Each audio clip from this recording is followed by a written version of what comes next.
चलिए अब हम लोग प्रश्नावली 2.2 का क्वेश्चन नंबर 3 पर चलते हैं।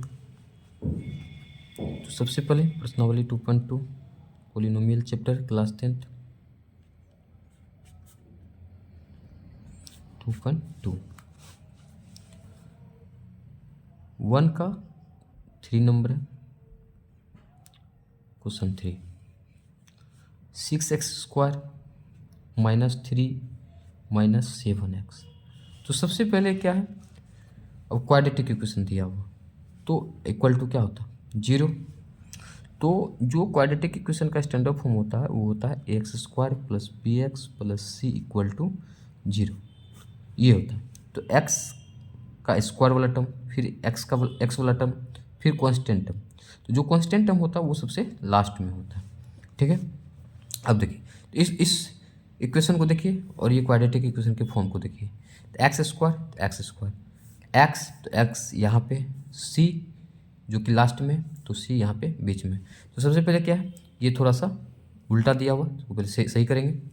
तो 6x² -7x -3 = 0। अब इसको क्या किए, फ्रेश स्टैंडर्ड फॉर्म में ले आए। तो 6² -7x -3 = 0। तो अब इसका क्या करना है, जो x का जो पावर 2 है तो x का वैल्यू भी 2 निकलेगा। तो उस 2 वैल्यू को निकालना है। तो और किस मेथड से, तो हम लोग फैक्टर यानी गुणनखंड विधि से हम इसका वैल्यू को निकालते हैं। तो गुणनखंड विधि में हम पहले बता चुके कि जो भी क्वाड्रेटिक इक्वेशन रहेगा तो हम bx वाला टर्म जो होता है उसका हम फैक्टर करते हैं, यानी इसको 2 पार्ट में बांटते हैं और इस तरीक़ा से बांटते हैं यदि आपस में फिर से उसको ऐड किया जाए तो जो bx है चाहे +bx है +bx, -bx है तो -bx वो होना चाहिए। और गुना करेंगे यदि उसी दोनों पार्ट को तो a और c के गुणनफल के इक्वल होना चाहिए। अब ध्यान दीजिएगा, तो यहाँ पर क्या होगा, फैक्टर तो ये bx, ये वाला टर्म ax² bxc, तो 7 यानी -7x, तो -7x का हमको फैक्टर करना है। इसी को 2 पार्ट में बांटना है, इस तरीक़ा से बांटना है कि यदि उस दोनों पार्ट को ऐड करेंगे तो -7 होना चाहिए और गुना करते हैं तो 6 3 जा 18 यानी -18 और x² यानी गुना करेंगे तो -18x² होना चाहिए और जोड़ने के बाद -7x होना चाहिए। और फैक्टर किसका करेंगे तो -7x का यानी bx वाला टर्म का करेंगे। तो कैसे करते हैं, तो सबसे पहले मान लीजिए हमको नहीं पता कि क्या होगा, तो गुना करने के बाद कितना आता है 6 या 18, तो 18 आता है। तो गुना करने के बाद 18 आता है, तो 18 गुना करके जो भी आया उसका हम फैक्टर करते हैं। तो 2 से 9, 3 से 3। अब जो इसका फैक्टर आया तो इसी में से देखेंगे कि कैसे कैसे करके आखिर इसको एडजस्ट करेंगे कि जोड़ेंगे तो 7 होना चाहिए और गुना करेंगे तो 18 होना चाहिए। अब देखिए 3 3 9, 9 दूनी 18, तो 9 दूनी 18 और 9 में 2 घटा देंगे तो क्या होगा 7। तो 9 और 2 का रिलेशन हो सकता है। तो अब आइए इसको बनाते हैं।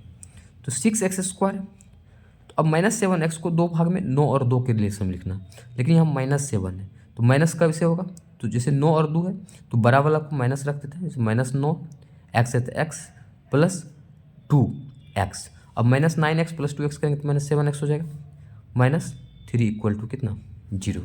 अब देखिए 6² -9x + 2x -3 = 0। अब यहाँ से क्या करते हैं, कॉमन लेते हैं। तो 6x² -9x, तो दोनों में कॉमन क्या आता है 6 9, तो 3 कॉमन आ रहा है तो 3 कॉमन लेते हैं। और x भी दोनों में देख रहे हैं तो एक x कॉमन लेते हैं। तो फिर यहाँ पे बचेगा क्या x, माइनस x कॉमन लिए, 9 में 3 कॉमन लिए तो यहाँ पे 3। ठीक है, लेकिन नहीं 6x² में 3 कॉमन लेंगे और प्लस x कॉमन लेंगे तो यहाँ 6 है, 6 में 3 कॉमन लिए तो यहाँ पे क्या बचेगा 2x। कितना होगा 2x, माइनस x कॉमन लिए, 9 से 3 कॉमन लिए तो 3 प्लस।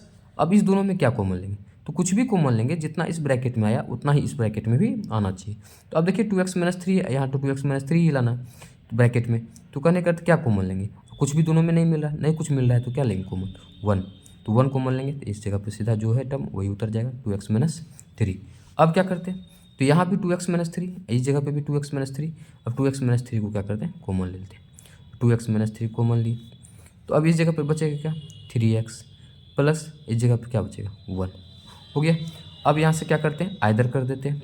तो 2x - 3 = 0, तो 2x = 3, तो x = 3/2। 3x + 1 = 0, तो 3x = -1, x = -1/3। तो x क्वाड्रेटिक इक्वेशन का 2 वैल्यू निकला, यानी x का 2 वैल्यू निकला।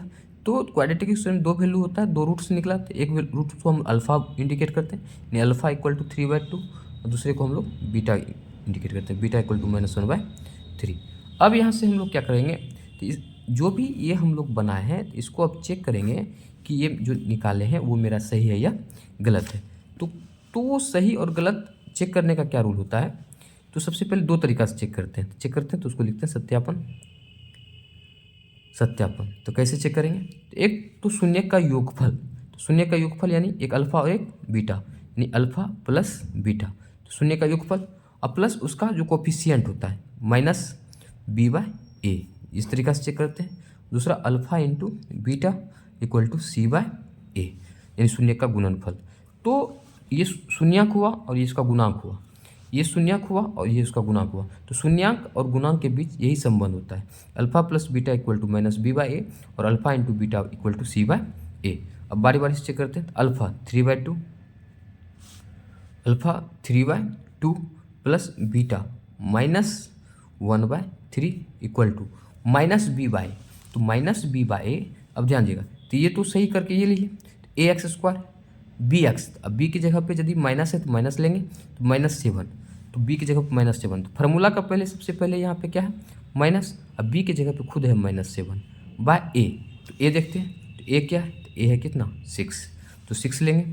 अब ध्यान दीजिएगा 6, तो अब यहाँ से क्या करेंगे, तो 2 3 का एलसीएम लेते हैं, 6 2 3 जा 6, 3 3 जा 9 प्लस 3 2 जा 6, 2 -1 जा -2 इक्वल टू, अब देखिए माइनस प्लस 7/6 और 9 अब प्लस माइनस 2/6, इधर भी 7/6, तो 9 में 2 माइनस करेंगे 7/6 इक्वल टू 7/6। तो अब देखिए हम जो अल्फा प्लस बीटा निकाले, यानी शून्य का योगफल निकाले, उधर उसका कोफिशिएंट लिखे, दोनों एक दूसरे के क्या हो बराबर। तो इसका अर्थ ये हो गया कि हम जो क्वाड्रेटिक इक्वेशन जो दिया हुआ था उसका जो भी रूट्स निकाले 2 को अल्फा और बीटा, वो मेरा क्या सही। तो एक मेथड हुआ, और दूसरा होता है उसका गुणनफल product, alpha into beta equal to c/a। चलिए देखते हैं, तो अल्फा की जगह पे 3/2 इंटू बीटा की जगह पे -1/3 इक्वल टू c/, तो c देखते हैं, तो c ax² bx और c की जगह पे क्या है -3 और a की जगह पे कितना 6, तो -3 c की जगह पे और a की जगह पे 6। अब देखिए ये 3 और ये 3 कट जाएगा, तो -1 नहीं कुछ, तो यहाँ 1 -1 इंटू 1 -1 बाय कितना 2, इधर भी देखिए 3 6 है, यानी c/a माइनस c का वैल्यू -3, a का वैल्यू 6, ये भी तो कटने वाला है, 3 1 जा 3, 3 2 जा 6, कट के क्या है -1/2। अब देखिए, तो अल्फा इंटू बीटा c/, तो दोनों तरफ क्या हो गया बराबर, तो ये इधर भी बराबर इधर भी बराबर, इसका अर्थ ये हो गया कि जो हम लोग निकाले ये मेरा 100% क्या है सही। तो इसी चीज़ को हम लोग का जो मतलब प्रश्नावली 2.2 दिया हुआ है, तो क्वेश्चन क्या है कि मतलब कोई भी जो भी द्विघात समीकरण दिया हुआ है तो उसका हमको क्या करना है, शून्यक निकालना है, और शून्यक निकाल करके चेक करना है कि जो शून्यक मतलब जो निकाले वो मेरा सही है या नहीं है। तो उसी को एक संबंध मतलब संबंध के आधार पर कर सकते हैं, जैसे कि क्या चीज़, तो शून्यक का योगफल, तो मतलब शून्यक और उसके जो भी कोफिशिएंट होते हैं उसके बीच एक संबंध होता है, तो यही संबंध होता है, यानी एक तरफ उसके शून्यक को लिखते हैं, एक तरफ उसके गुणांक को लिखते हैं, यानी कोफिशिएंट को लिखते हैं, तो शून्यंकों और गुणांकों के बीच के संबंध को।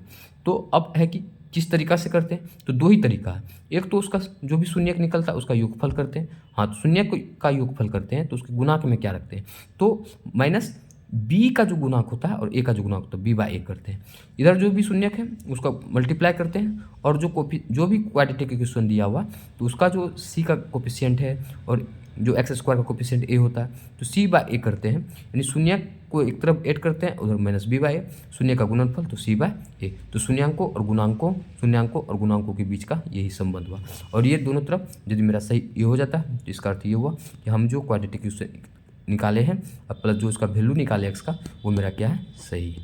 ठीक है, ध्यान दीजिए।